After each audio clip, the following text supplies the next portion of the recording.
চোখে প্রণাম করি। আশীর্বাদ করি মা, দীর্ঘজীবী হও, কৃষ্ণপদে মতি হোক, চিরসুখী হও মা। পিতা, মা আজ তোমার আশীর্বাদে আমি মাথায় শিরে ধারণ করলাম। মা আজ বলতে পারো পিতা, তুমি বলতে পারো এই অসময়ে তুমি কোথায় গিয়েছিলে বলতে পারো? ও মা, আমি তো তোর কাছে মিথ্যা কথা বলতে পারবো না রে মা। বলো। তুই যে আমার কন্যা, আমি তোর পিতা। আমি আজ কোথায় গিয়েছিলাম জানিস মা? কোথায় গিয়েছিলে? আমি গিয়েছিলাম সাতালি পর্বতের হমাই বাসর বাঁধতে চাঁদের পুত্রের জন্য মা। পিতা, হ্যাঁ মা। আজ তুমি গিয়েছিলে সেই সাতারি পার্বতী লহমায় বাসর নির্মাণ করতে, যেই চাঁদের সাথে যুগ যুগ ধরে করে এসেছি মা, সেই চাঁদের করতে গিয়েছিলে পুত্রের বাসর নির্মাণ। ও মা, আমি একটি কথা বলবো পিতা। শোন মা, বলো বলো। আমি হচ্ছি দেব শিল্পী বিশ্বকর্মা। আমাকে যে যেমন স্মরণ করে সেই কর্মই আমি করে দিই মা। পিতা, হ্যাঁ মা। এ তো লৌকিক কথা। আজ তুমি যে হাতর দিয়ে বিশ্বকে জয় করে রেখেছ, আজ তুমি মনের ঘরে বিশ্বাসে অবিশ্বাসে কাজ করো না। আমি জানি আমি না। বলতে পারো পিতা, আমি বলতে পারো ওই সাতারি পার্বতের হবাই বাসরের ঘরে তুমি কোনো ছিদ্র করেছো কিনা? ও মা, বলো তুই তো জানিস মা, বলো না। এই ধরার বুকে আমি বিশ্বকর্মা। তাই আমি কোনোদিন বিশ্বাসঘাতক কাজ করি নাই। পিতা, আজ রাজামশাইয়ের আদেশ মতো আমি সেই লোহাময় বাসর ঘর এমনই ভাবে তৈরি করেছি, সেই লোহাময় বাসর ঘর হয়েছে ছিদ্রবিহীন। একটা পিপীলিকা পর্যন্ত প্রবেশ করতে পারবে না মা। একটি পিপীলিকা যে প্রবেশ না করতে পারে, এই ধরার বুকে আমি দেবী হব কেমন করে, প্রণয়কে কেমন করে দামি মানুষ আমি কি দেবী হয়েছি? আদারে তো তোমার প্রবল বড়। ওই পাতার উপরে তুমি আমায় নির্মাণ করেছিলে আর বলেছিলে আর আমার নামে রেখেছিলে তুমি মনস্যা। আজ আমি মনে যা চাই সেই কর্ম করে থাকি। কিন্তু পিতাই আমি কি বলি জানো? বল মা। আজ আমি তোমায় পিতা বলে ধরে রেখেছি। আজ তুমি তোমার এই কন্যার একটি কথা শুনবে পিতা। এমন কি কথা মা? পিতা গো, আজ তুমি যে বাসর নির্মাণ করে এসেছো, আবার যাবে সেই বাসর, কিন্তু তুমি ওই বাসর থেকে একটি ক্ষেত্র করে অসম্ভব। আমার নাম হচ্ছে দেব বিশ্বকর্মা। আমি হরি ধরার বুকে যে হস্তে খুদাই করেছিল হমায় বাসর ঘর ছিদ্রবিহীন, আমার সেই হস্তে যদি আমি ছিদ্র করি, এই ধরার বুকে আমাকে কেউ বিশ্বকর্মা বলবে না, সবাই আমাকে বিশ্বাসঘাতক বলে রাখবে। তুমি পারবে না পিতা, তুমি পারবে না। আমি জানতাম তুমি পারবে না। ঠিক ঠিক সাথে ভিক্ষা নয় তোমার অন্তরে, ঠিক ঠিক সাথে ভিক্ষায় প্রেমের মধ্যে পড়ে চলে। এমনকি পাপ করেছিলা বলতে পারো দেবীর কন্যা হয়ে হতে পারেনি দেবী, তার লোকে জানে না মানুষ নামে রয়েছে একটি দেবী। বলো পিতা বলো, সেদিন পাতাল করে জানবো না দিয়ে কেন তুমি আমায় মেরে ফেললি? আরে আমি যে দেবী হতে চাই। ওরে মা, আমি তোকে জন্ম দিয়েছি ঠিকই, কিন্তু আমার এই দুই হাত দিয়ে এই স্বর্ণবর্ণ ত্রিনয়নী চতুর্ভুজা দেবগুলোকে আমি তৈরি করেছি।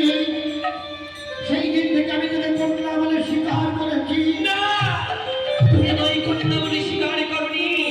যদি তুমি আমায় কন্যা বলে স্বীকার করতে, এই কন্যার বাক্য তুমি মানতে। পিতা, তুমি আমায় কন্যা বলে মানো না। ওরে মনসা, তুই কি চাস তোর পিতা এই ধরার বুকে এই বারবার যাবি না। হয়ে বেঁচে থাক? বারবার যাচ্ছে। তুই কি চাস বল? আমি চাই না। তুই যদি চাস আমি তোর কথা শুনবো, তবে এই ধরার বুকে সবাই আমাকে বিশ্বাসঘাতক বলবে না। চুপ করো, তুমি চুপ করো।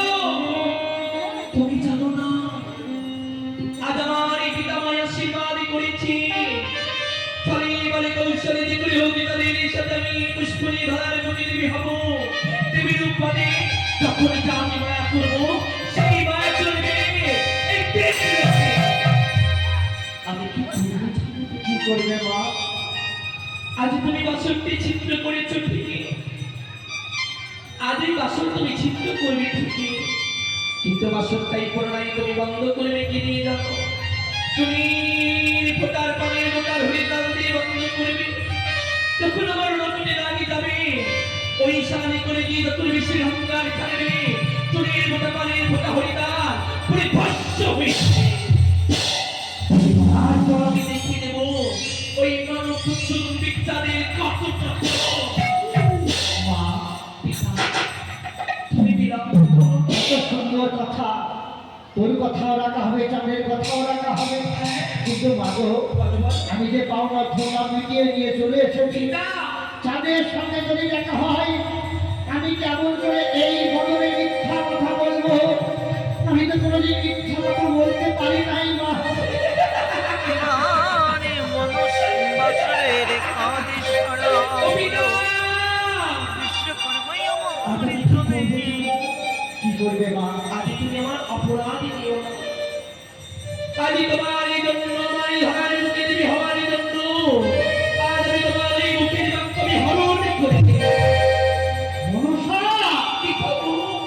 এছাড়া যে আমার কোনো উপায় নেই, মনসা, এছাড়া যে আমার কোনো উপায় নেই। কি হলো মনসা? আমার বাক্সটি তুই কেড়ে নিবি মা? এই বাক্যে আমি কোনোদিন ফিরে পাবো না মা। তোমার এই বাক্য কবে ফিরে যাবে? কবে মা? কোনদিন যদি কোনো সতী নারীর স্পর্শ হয় তোমার অঙ্গে, সেই দিন তুমি তোমার হারানো বাক্য ফিরে পাবে, আমি তোমায় কথা দিলাম। বেশ মা, লাগছে না শাড়িটি? আমি তাই যাচ্ছি, তবে যাওয়ার সময় তো তাই একটি কথা বলে যাই মা। পিতা বলো, তোর দুঃখ যে ব্যথা লুকিয়ে আছে এই অন্তরে, একই ব্যথা লুকিয়ে আছে আমার। পিতা, আমি যে শিল্পী বিশ্বকর্মা হয়েও এই দেবতার যে আমার কোনো স্থান নেই, মত্তলোকে আমার কোনো পূজা নেই। আমার ছিদ্র রাখার কারণে তুই যদি সর্বধামে একটি সিংহাসন রাখ, মত্তধামে প্রতি ঘরে ঘরে তোর নামে পূজা হয়, স্বর্গমাত্র বাতাল এই দিকে তুই যদি যদি হতে পারিস, তাহলে আমার উপায় কি হবে বলতে পারিস মা? আগে তুমি নদীবিষ কোটি বংশী থেকে কোনো অংশী তুমি কমানো, তোমার কারণে যদি আমি ধরার মুখে দেবী হতে পারি, আজ মত্ত ধামে যদি আমার ঘরে ঘরে পূজা হয়ে থাকে, আজ আমি তোমার এই কথা দিলাম, পিতা কথা দিলাম, ভাদ্র মাসের শেষ সংক্রান্তিতে ওই মত্ত ধামের মুখে ধূপধামি করে আগে হবে তোমার পূজা, তারপরে আমার পূজা। এই কি রে? মা, তোর পূজা আমার পূজা একই সঙ্গে একই দিনে হবে, তবে তাই হোক মা। আমি চললাম সেই সকালে বলতে লোহাময় বাসন ধরে, আর লোহাময় বাসন ধরে বিশাল করে নিষিদ্ধ করে সেই চিত্র বন্ধ করবো, পানের বোঝা তুলের পূজা হত্যা দিয়ে উত্তরটি রাজ্যে বিশেষ হত্যা ছাড়বে, পানের বোঝা তুলের পূজা ভস্ম হয়ে যাবে, আর সেই চিত্র দিয়ে তো প্রবেশ করতে পারবে না। আমি আসি মা, চলে আসি। এই তো আমি আমার পিতাকে শনিবারে কৈশোরে পাঠিয়েছি, সেই সকলে পর্বত হামাই আসল ঘরে ওরে দম্পিক চন্দ্রধর, এইবার তুমি তোমার এইবার তুমি একবার নয় শত শতবার গেছিলাম, ওরে গ্রামের থেকে শুনে মনে তরণ করে ওই হাতে আমায় করেছি আঘাত।